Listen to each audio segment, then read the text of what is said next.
Hello, everyone. This is Betsy Wurzel, your host of Chatting with Betsy on Passionate World Talk Radio Network, a subsidiary of Global Media Network, LLC. Our mantra is to educate, enlighten, and entertain. The views of the guest may not be those, represent those of the host of the station.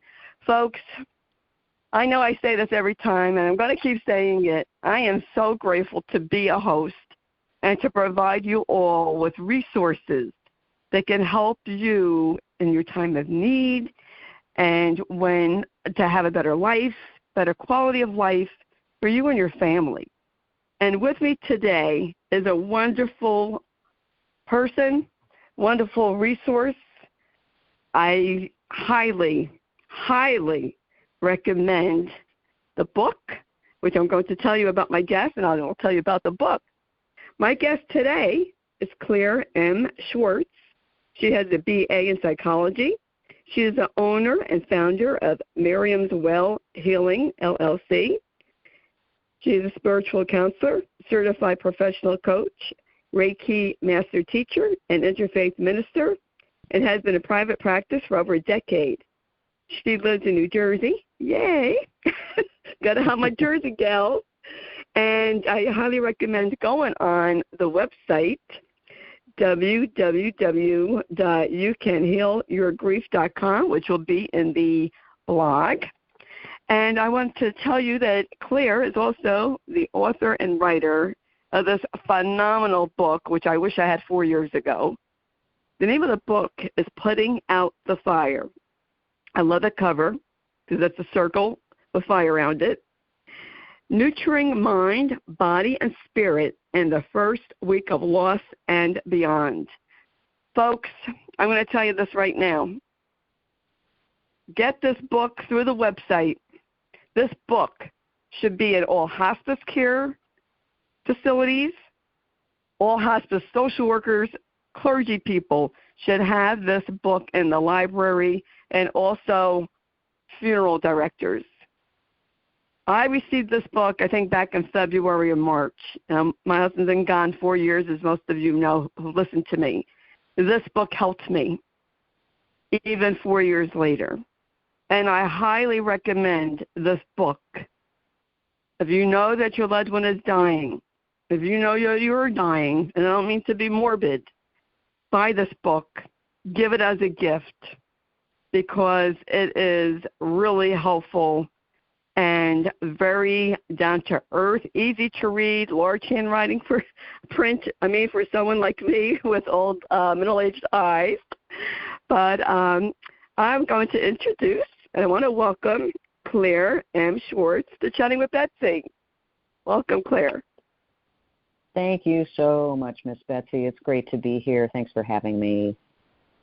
Oh, you are welcome. It is my honor and a privilege to have connected with you. I think we connected on LinkedIn Yes, connect with you.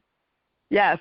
You know what, Claire, one of the reasons why I do this show is to provide people with resources that I wish I knew about when Matt was dying, or before he was dying, or after he died. So people don't go through the pain that I went through.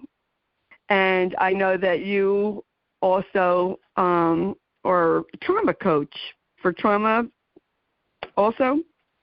Yes, grief and trauma are my specialties, yes.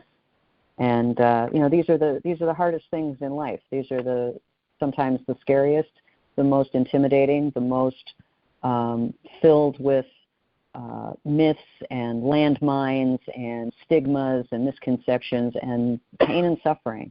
And there's just, I'm a huge believer that the resources aren't just necessary, but they are doable. And there's these things that are so big that it feels as though you can't deal with them, that you can't get through them.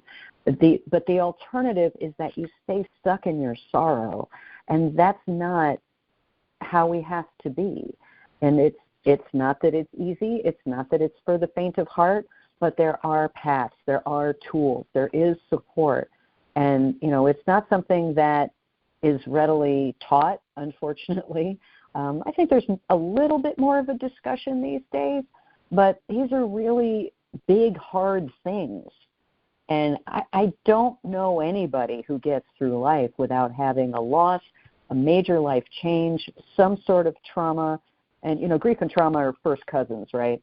Because there's often grief is within trauma and trauma is within grief. So, as I started, which is, by the way, 15 years ago, over 15 years in my private practice, but I started in grief, and then it sort of morphed and expanded into trauma as I got deeper into the work and as well as the research. These things are intricately connected. Losing as you've lost your husband, deeply traumatic. You've lost your mother, deeply traumatic. These are life-changing things that we feel like, oh my God, how am I going to get over this? How am I going to get through this? Never mind the phrase "getting over it," which needs to be removed from the English language. But, yes, but because it gives this feeling of dismissal and invalidation. Like, no, it's not about getting over it. It's about getting through it. It's about allowing it to change you and figuring out who you are now that this major thing has occurred in your life. And those tools are there, and they're accessible, they are doable, and you don't have to be stuck in this black hole of loss. Absolutely. Is that resonating? Oh, definitely. I love you, Claire. If you were across from me, absolutely, because I know I, in my own experience, have finally learned to integrate my living with my grieving, and to know it's okay to feel sad from November through New Year's, because Matt was put on hospice at the end of November 2019 and died January 1st, 2020. So, these memories come up, and I used to ask myself, and I see a psychologist, and I'm not ashamed to say I need support. I go for support, and I tell everyone, go for support if you need it. Of course. Like, when's this going to go away? Yes, at some time in our life. I think people, Claire, I know I did, and you're a coach, so you might hear this. People think they should be better. Like, I shouldn't be feeling this way at this time. When's it going to go away? The memories are going to be there. The pain's going to be there. Absolutely. And honestly, that's one of the first things that I asked when my mother passed now 29 years ago. I was in my mid-20s. It was a devastating thing. At my age, I didn't know anybody who'd lost a parent. So nobody knew what to do. I certainly didn't know what to do. And finally, I asked a friend of mine who had recently, an older friend of mine who had lost her mom, how long is this going to last? And she thought for a second, and she said, well, give it about a year. And at 25, I thought, oh my God, a year? That's crazy. How is that? Because that feels like forever when you're in your 20s. But from this point in my life, that's more than half my life ago. So it's not that it goes away. It's that these types of losses change you. And there's no should here. Should is another one of those words I would love to just take an X-Acto knife and just remove from these conversations, because it's so judgmental, and and we use it. People use it with others, and we use it for ourselves. Oh, it's been a year. You should be better by now. What do you mean you're still on the floor and can't leave your house and you're still heartbroken? And okay. What would you like me to do exactly? Go do backflips? I mean, that's that expectation. It's somewhere between cruel and insulting. And it's just, and regardless of the intention, it doesn't manifest that way. It's really, and then we start to question ourselves. Oh, should I be better by now? No, absolutely not. Absolutely not. Every griever's journey is their own. It is completely individual. And you're going to have challenges early on. You might have challenges later. It's not linear, right? It's not jumping through these specific hoops and then you'll be quote unquote done. This changes you. Last year, the anniversary of my mother's death just sort of went by with this little wisp and nothing much happened. This year, I felt really the need to travel, to go to her grave that I hadn't been to in several years. I was going to plant flowers, and I really felt the need to do that. Well, then my trip blew up, and I couldn't go. I planted the flowers here where I live, but I couldn't go on that trip, and then I had to sit with that and go, oh, okay, so that's a different puppy now. But it's a constant living, breathing relationship with the loss, where it's changing, it's growing, it's morphing into new things. It's such a strong entity that so you can almost touch it, where you can feel there's this relationship with this loss. And as you get older and you accumulate more major life changes and more losses, the challenge is to allow them to change you, allow yourself to learn from them, learn about yourself, change the relationship with that person, with the memories. Sometimes the memories are not great. Sometimes they're pretty challenging and terrible, and those are part of the grief process too. It can get kind of complex, but that's why these stereotypes and judgments that we get are not useful. That's true. That is so true. I feel that for me anyway, and I say this to people, like grieving is just an ongoing process, and it's messy at times. It's just, it can definitely changes. Messy. Yeah, it just changes. Like when my mom died, and each loss is different. Every loss is different depending on the relationship. And when my mom died, my mom was almost 94, so I figured her time was near. I just didn't think she would die under the circumstances, but she did. Of course. And just at the funeral and just the whole situation brought back really painful memories. Very painful childhood memories, and knowing that I'm the outcast was reaffirmed, and it was tough. I went into like a little bit of a black hole, kind of like tinkering, and I wouldn't let myself go all the way in, and thankfully I do have someone I talk to, but it's really tough. And, not everyone has a great relationship with their spouse, their partner, or their parent or a sibling who died. Correct. Not everyone lives a Norman Rockwell existence. That's the exception, not the rule. Yeah. Exactly. So these, feelings come up, and then you feel like, I felt like I shouldn't feel this way, and I'm like, well, yeah, I have a right to feel this way, and it's okay that I do feel that way. Before I forget to ask, there's so much to discuss. I always ask the authors and writers, what motivated you to write this book? It's short, folks, but it's powerful. Powerful.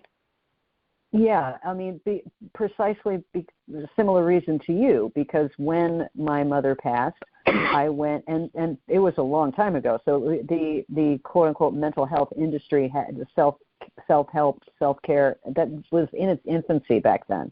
So there weren't that many books to try to work with what I was going through. And the books that I found, they were, 300 pages. And I just, when you're in those immediate throes of loss, you can't focus. You don't know if you're coming or going.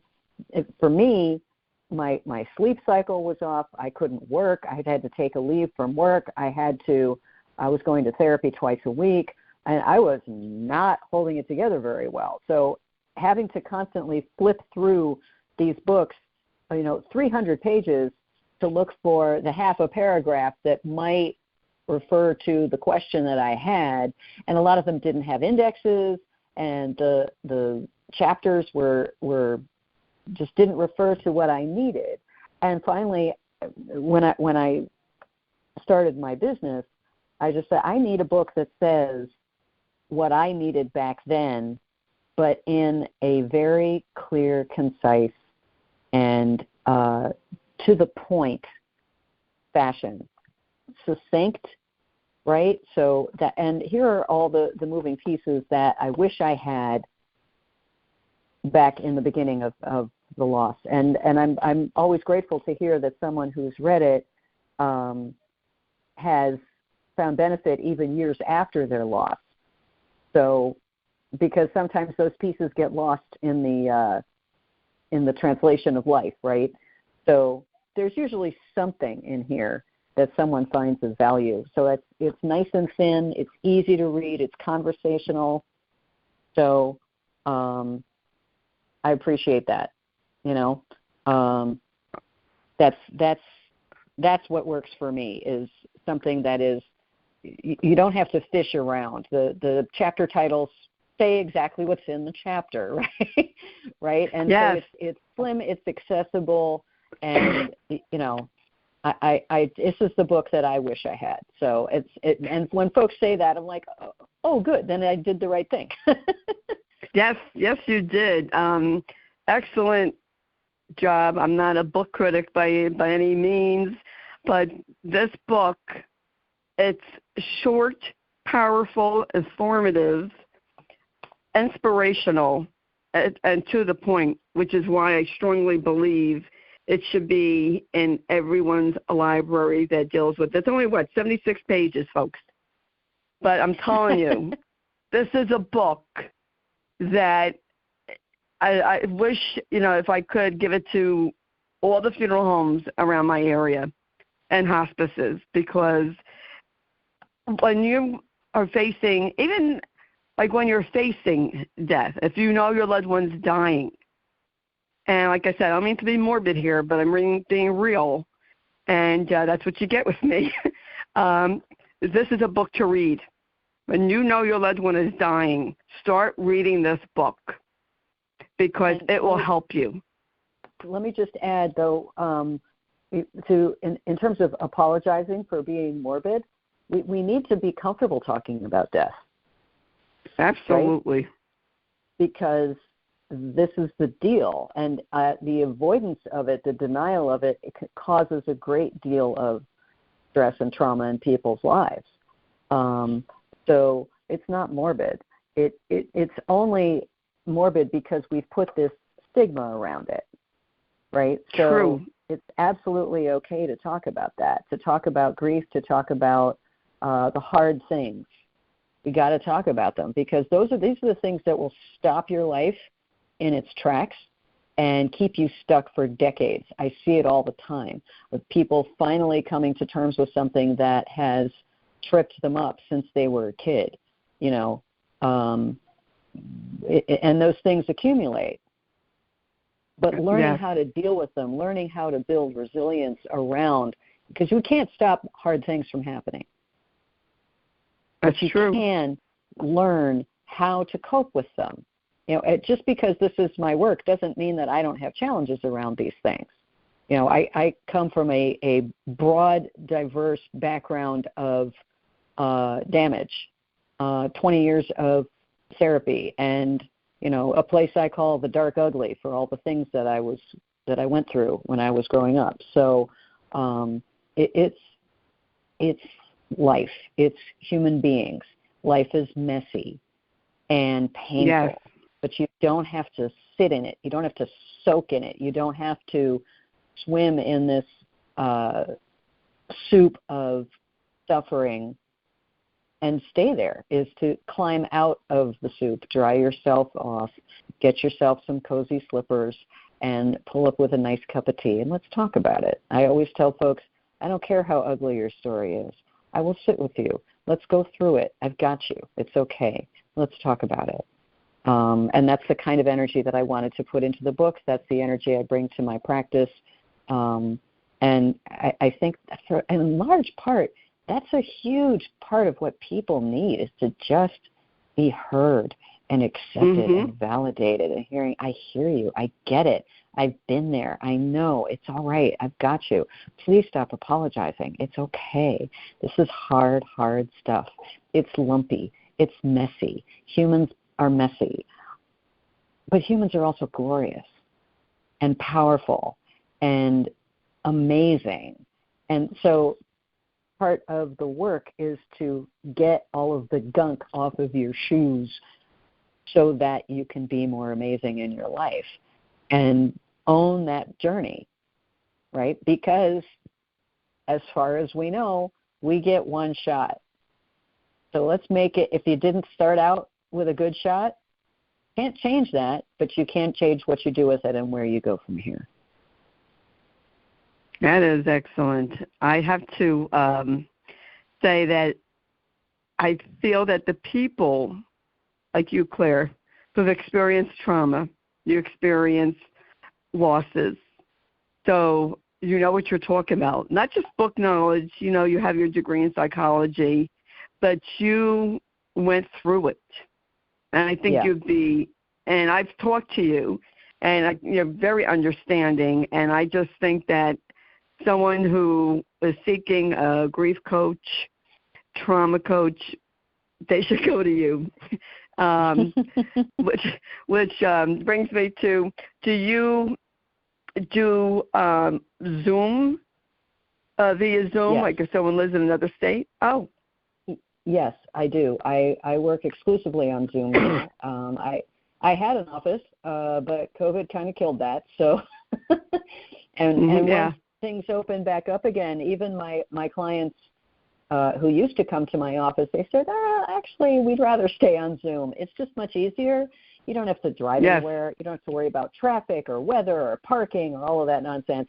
You just open your computer, open up your phone, and there we are. And that expands who I can help. You know, anybody with a computer. You know, and I've got a client who's currently moving to Alaska. We're probably still going to work together. I've talked to people in Europe. I've talked to people in Australia. The time difference gets really interesting when I'm talking to Australia. Yes. Because I forget, and they open up the Zoom and I go, good morning, and they go, actually, never mind. That's very confusing. Yes, well, that's good to know, because this show is global, so it's heard in the station itself is heard in over 170 countries. How did you get interested in starting your own business? Is it because of what you went through? Yeah, exactly. You know, I got the psych degree, as a lot of people do, because I'm trying to figure myself out. I also found out I was really good at it. And so, yeah, it's just always been my passion. I meandered off the path for a while in New York and, you know, did some time working in the theater, and then worked in the legal and corporate worlds for about 15 years. But this is, I started my practice while I was still doing that. So it just grew from there. And, you know, I'm always working on deepening my studies, deepening my understanding, deepening what I can bring to the table for my clients. Well, I just feel like such a connection with you, Claire. And folks, Claire and I are like on the same energy wavelength as far as grieving. And I'm glad you brought out, because sometimes I do apologize for talking about death and dying, and I do talk about it on this show. And I'm afraid that people might think, oh, Betsy's morbid. because I've always been fascinated and talked about, death and dying. But we need to pop open that lid and have these discussions. And I think, Claire, that people, we're not taught how to grieve, how to deal with death and dying. And that's why people say things they don't mean to be hurtful or insensitive, but they say things that, really are not helpful. And I would like, if you could, if you would like to give some examples of what people should or should not say. Oh, yes. Yes. So I talk about this somewhat in the book as well. It is that there are all sorts of things that folks say that might be well-intentioned, but really don't help. And sometimes it's the folks who mean well and want to help, but end up saying hurtful or unhelpful things, not because they're malicious, although there is a category of those, and that's another thing. But the people who say the unhelpful things, even when they're well-intentioned, are sometimes the folks that you expect to be helpful, right? It can come from family and or friends, and then you're sort of shocked to sit there and go, "What? Did you really just say that to me?" No, that's no.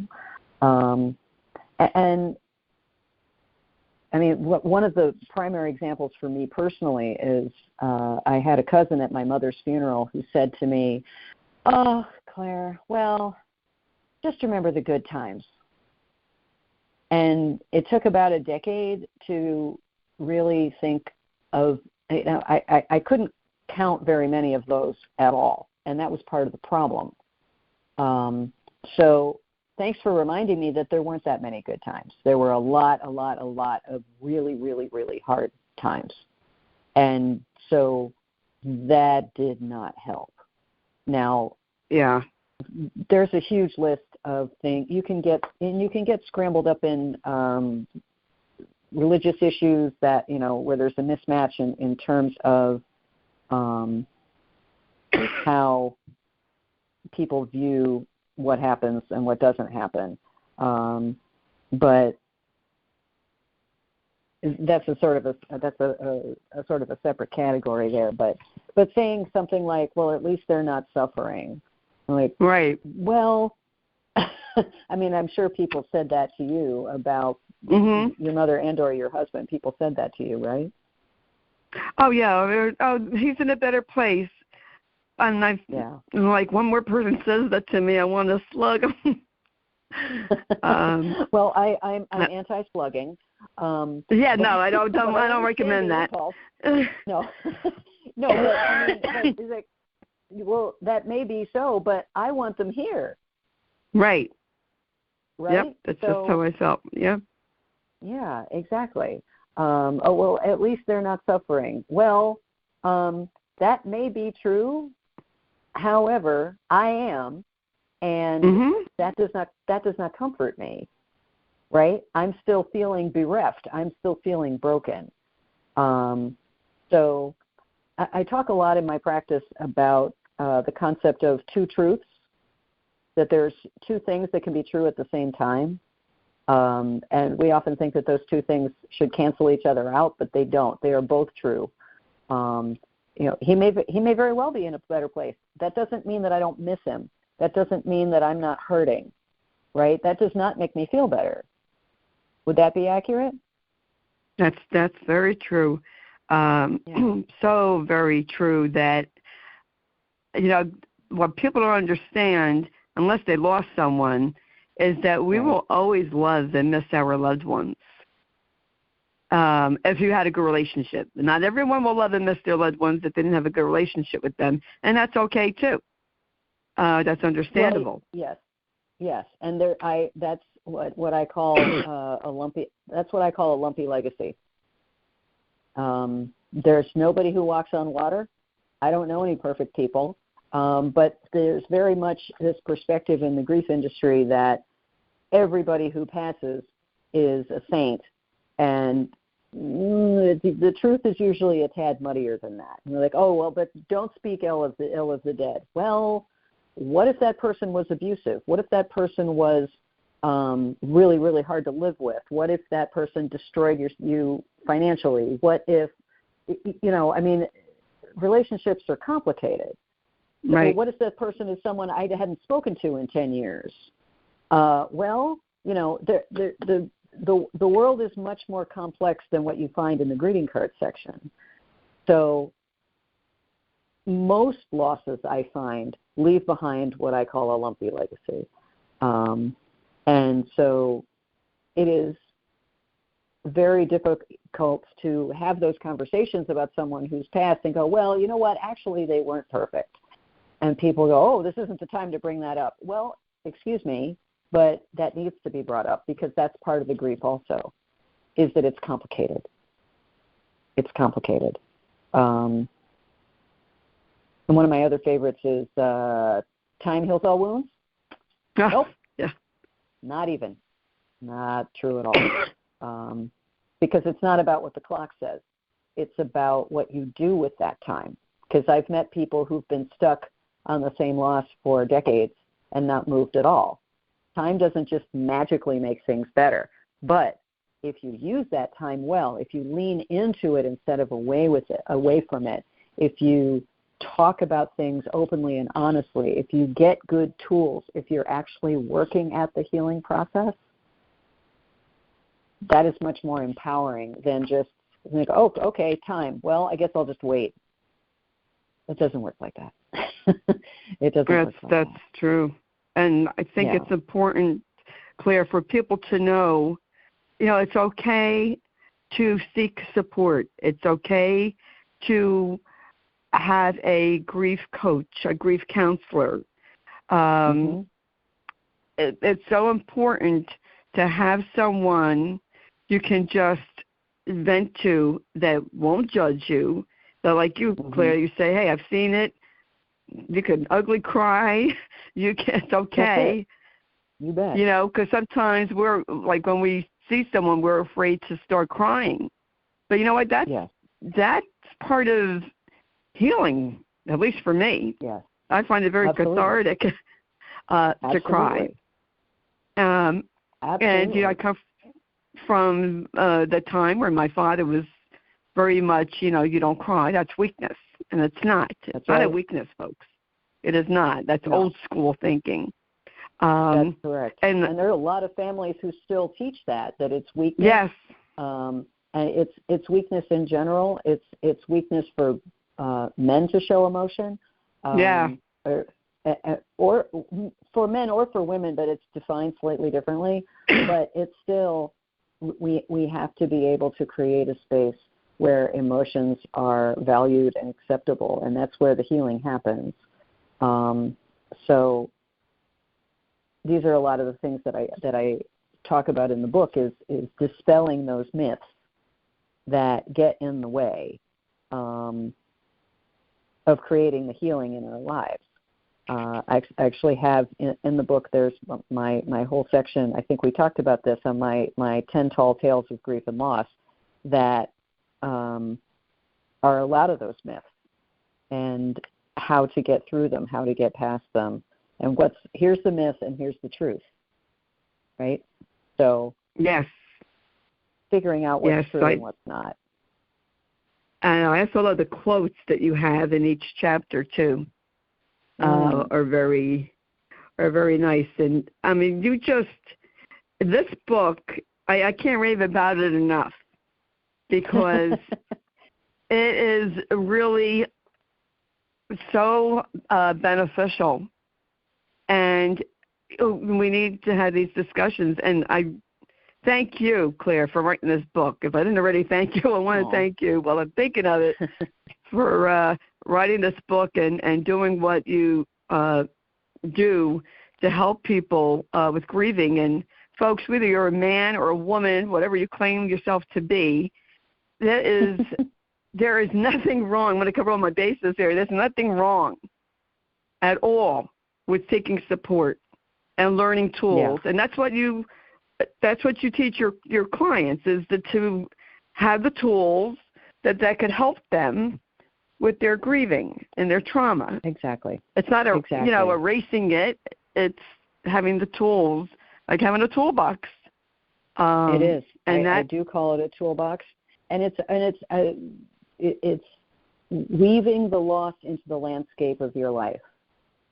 It is part of your story. It will always be part of your story, and that's okay. You can't erase it. You can try to ignore it. You can be in denial about it, but your psyche knows. Your body knows. Your inner truth knows. It's in there somewhere. But people don't know what to do with it because, like I said, these are big, frightening topics sometimes. And I work at normalizing talking about it and healing from it. Because if something has been in your way for decades, as a point in our lives, you and I are both at those points where we have more behind us than we do in front of us. Right. So I want to make things as good as possible and clean up more messes. You want to clean up more messes than you've made. So ideally, right? So that was the impetus for this book anyway.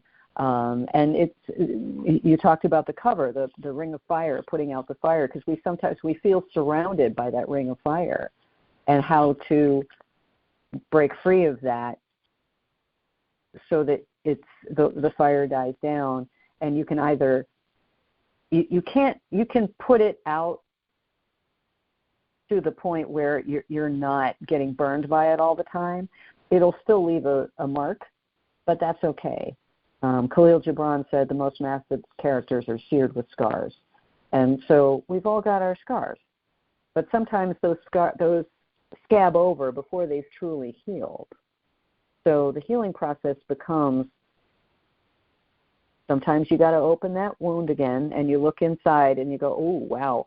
Oh, gosh, that looks painful. Can we clean that up? Can we just very gently take care of that and dress that wound and send it some good energy and calmly, nurturingly, compassionately let it actually heal to create the scar instead of an open wound, right?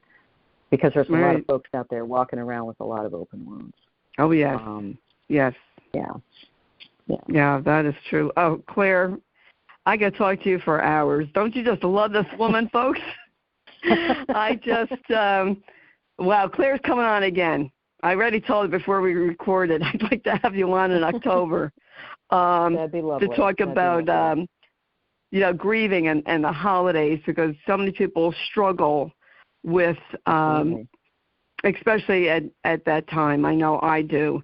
And absolutely. Claire, you are the woman.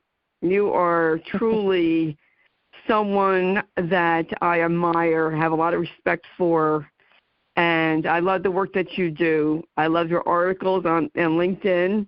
Folks, go on LinkedIn. Claire writes great articles. And just go on the website. And that's how they get your book, is through your website. Yes. So my website is youcanhealyourgrief.com. All the ways to work with me are on there. I work with private clients. I do corporate consulting. I do have my book as well. So I have personalized intensives. I have worked with families. I do work on Zoom, so I can work with folks across the U.S.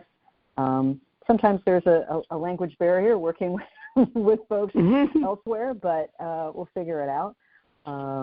But so, I just, this is my passion. This is the